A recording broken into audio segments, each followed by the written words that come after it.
Hello traders, तो ये है हमारा एनालिसिस का तीसरा वीक। तो ये वीक में भी हम देखेंगे कि हम आने वाले वीक में कौन से पेयर्स को ट्रेड कर सकते हो। साथ में गोल्ड का एनालिसिस भी करेंगे नेक्स्ट वीक के लिए।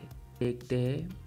तो यहाँ पे हमारे पास में पहली पेयर है यूरो यूएसडी की। अगर हम इसको डेली टाइम फ्रेम में देखें तो यहाँ पे मेरे पास में ये साइड में यहाँ पे ब्रेक ऑफ स्ट्रक्चर मिल चुका है। ब्रेक ऑफ स्ट्रक्चर मिलने के बाद में जो मेरा सप्लाई का एरिया है एग्जैक्ट वो सप्लाई के एरिया से यहाँ पे मुझे सेलिंग देखने को मिल रही है।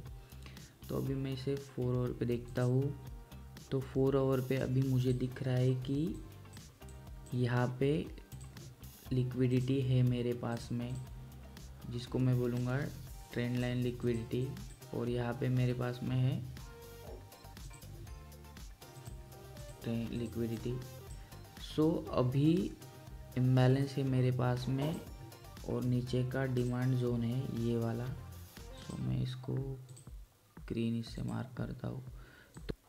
तो मैं अगर यहाँ पे देखूँ तो यहाँ पे डेली रेजिस्टेंस के पास में मुझे यहाँ पे चेंज ऑफ कैरेक्टर मिल चुका है। तो चेंज ऑफ कैरेक्टर होने के बाद में मेरे पास में सप्लाई एरिया निकल के आता है, वो है ये एरिया। तो मैं यहाँ से सेलिंग प्लान करूँगा। यहाँ से यहाँ पे होगा कहीं पे मेरा स्टॉप लॉस, और मैं प्लान करूँगा ये जो मेरे पास में लिक्विडिटी है इसको टारगेट करने के लिए। तो मैं ये नीचे के डिमांड जोन तक मेरा ट्रेड प्लान करूँगा। सो अगर मुझे नेक्स्ट वीक के लिए प्लान करना होगा तो मैं यूएसडी इस तरह से प्लान करूँगा। ये तो नेक्स्ट है हमारे पास में इंडेक्स जो कि है US30। तो अगर US30 को हम देखेंगे तो यहाँ पे ये मेरा एक डेली का रेजिस्टेंस है। डेली के रेजिस्टेंस के पास में मुझे यहाँ पे 4 आवर का चेंज ऑफ कैरेक्टर भी मुझे मिल चुका है। तो अभी मुझे अगर सेलिंग प्लान करनी होगी तो मेरे पास में विद इम्बैलेंस जो एरिया रहेगा मैं उससे सेलिंग प्लान करूँगा। 4 आवर में मेरे पास में इतना जोन है। अगर मैं इसे थोड़ा और रिफाइन करूँ तो 1 आवर में भी मेरे पास में एरिया बचा हुआ है। तो मैं ट्राई आउट करूँगा कि मैं यहाँ से इसको सेल प्लान करूँ। एसएल रहेगा मेरा यहाँ पे ऊपर, और मैं टारगेट प्लान करूँगा यहाँ पे ये जो मेरा डिमांड जोन है 4 आवर का वहाँ तक। ओके, सो ये डिमांड जोन तक मैं यहाँ से इसको सेलिंग के लिए देखूँगा। सो इसकी एंट्री मेरी प्लान रहेगी। सो इसकी मेरी सेलिंग,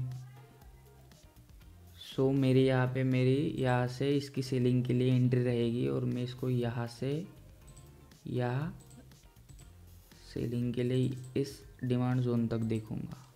फिर यूरो JPY अगर मैं इसको डेली पे देखूँ तो यहाँ पे मेरे पास में लिक्विडिटी है, और मेरे पास में छोटे टाइम फ्रेम पे यहाँ पे 1 आवर का डिमांड जोन है जो मैं आपको बाद में बताऊँगा।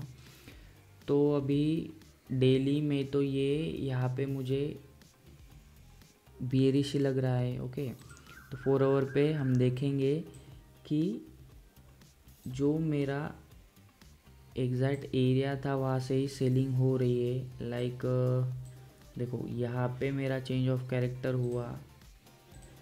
चेंज ऑफ कैरेक्टर होने के बाद में ये सप्लाई से मेरा एग्जैक्ट सेलिंग आया। फिर यहाँ पे मेरा चेंज ऑफ कैरेक्टर हुआ, फिर एग्जैक्ट मेरे पास में ये सप्लाई से यहाँ से मेरे पास सेलिंग आई है। तो अभी यहाँ पे मेरा 4 आवर पे BOS यहाँ पे हो चुका है। तो BOS होने के बाद में यही मेरा एक जोन है जो कि अनटैप्ड है। इसे मैं और 1 आवर पे देखता हूँ। तो 1 आवर पे अगर मैं देखूँ तो और मेरे पास में ये अनटैप्ड जोन है। सो मैं क्या करूँगा, अगर मुझे शॉर्ट में ट्रेड प्लान करनी होगी या फिर मुझे अभी ट्रेड प्लान करना होगा तो मैं यहाँ से इसको सेलिंग के लिए देखूँगा, और मैं फर्स्ट टारगेट रखूँगा यहाँ तक, क्योंकि यहाँ तक मेरे पास में लिक्विडिटी है, ट्रेंड लाइन लिक्विडिटी। और नेक्स्ट टारगेट अगर मुझे हायर टाइम फ्रेम देख के करना होगा लाइक, तो यहाँ पे मेरे पास में ये लिक्विडिटी है, तो मैं अगर ये जोन डाउन साइड में ब्रेक कर देता है तो मैं ये टीपी को यहाँ तक होल्ड करूँगा, क्योंकि यहाँ पे मेरी सारी लिक्विडिटी ग्रैब हो जाएगी। ओके, तो यहाँ पे मेरी सारी लिक्विडिटी हंट हो जाएगी, सॉरी। तो इस तरह से मैं नेक्स्ट वीक के लिए ये पेयर्स देख रहा हूँ ट्रेड के लिए। तो मैं यहाँ पे इन ट्रेड्स को लगाने के लिए लिमिट ऑर्डर्स यूज़ करने वाला हूँ। ओके, तो यहाँ पे मुझे बार बार चार्ट्स को देखना नहीं पड़ेगा, क्योंकि हायर टाइम फ्रेम में टाइम लगता है यहाँ पे ट्रेड्स को एग्जीक्यूट होने में। तो मैं इस कंडीशन में लिमिट ऑर्डर्स यूज़ करता हूँ। और लास्ट वीक में जो हमने एनालिसिस किया था तो वो फेड का न्यूज़ था, तो उसके वजह से पेयर्स बहुत स्लो चल रहे थे। तो सारे ट्रेड जो हमने 3 ट्रेड के एनालिसिस करे थे उसमें से तीनों के तीनों एसएल आए थे हमारे, तो मेरे भी एसएल आए थे और मेरा भी जो वीक गया है वो नेगेटिव ही क्लोज हुआ है। तो आई होप कि हर कोई ट्रेड्स परफेक्ट नहीं होती, बस हमारा एनालिसिस हमको करना होता है और ट्रेड्स करनी होती है। तो अगर आप ट्रेड्स हमारी देखोगे तो यहाँ पे रिस्क टू रिवॉर्ड बहुत हाई है हमारा। तो लिटरली अगर हमारे एसएल आ रहे हैं तो बहुत छोटे एसएल आ रहे हैं और हमारे टीपी आ रहे हैं तो बहुत बड़े टीपी आ रहे हैं। तो हम ट्राई आउट करेंगे कि हमको high risk to reward trades मिले और हम हाई रिस्क टू रिवॉर्ड तक को ट्रेड्स को होल्ड करें।